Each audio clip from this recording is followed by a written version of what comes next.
The Tale of the Three Brothers. There were once three brothers who were traveling along a lonely, winding road at twilight. In time, the brothers reached a river too deep to wade through and too dangerous to swim across. However, these brothers were learned in the magical arts, and so they simply waved their wands and made a bridge appear across the treacherous water.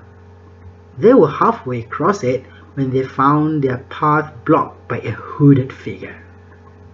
And Death spoke to them.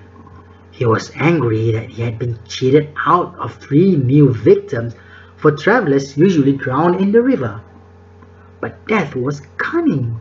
He pretended to congratulate the 3 brothers upon their magic and said that each had earned a prize for having been clever enough to evade him. So the oldest brother, who was a combative man, asked for a wand more powerful than any in existence, a wand that must always win duels for its owner, a wand worthy of a wizard who had conquered death. So Death crossed to an elder tree on the banks of the river, fashioned a wand from a branch that hung there, and gave it to the oldest brother.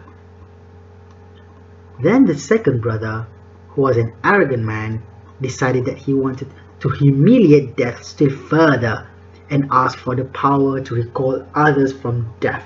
So Death picked up a stone from the riverbank and gave it to his second brother and told him that the stone would have the power to bring back the dead.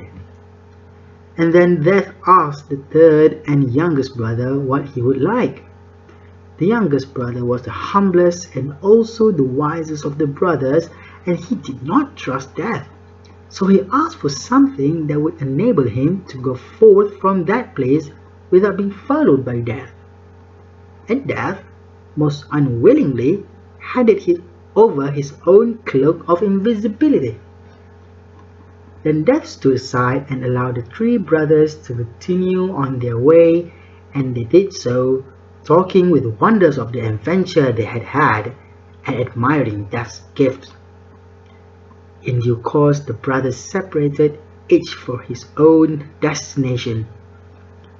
The first brother traveled on for a week more, and reaching a distant village, he sought out a fellow wizard with whom he had a quarrel. Naturally, with the elder one as his weapon, he could not fail to win the duel that followed. Leaving his enemy dead upon the floor, the oldest brother proceeded to an inn, where he had boasted loudly of the powerful wand he had snatched from Death himself, and of how it made him invincible. That very night, another wizard grabbed upon the oldest brother as he lay wine-sodden upon his bed. The thief took the wand and, for good measure, slit the oldest brother's throat. And so Death took the first brother for his own. Meanwhile, the second brother journeyed to his own home, where he lived alone. Here he took out the stone that had the power to recall the dead and turned it thrice in his hand. To his amazement and his delight, the figure of the girl he had once hoped to marry before her untimely death appeared at once before him. Yet she was silent and cold, separated from him as though by a veil. Though she had returned to the mortal world, she did not truly belong there and suffered. Finally, the second brother, driven mad with hopeless longing, killed himself so as truly to join her. And so Death took the second brother for his own.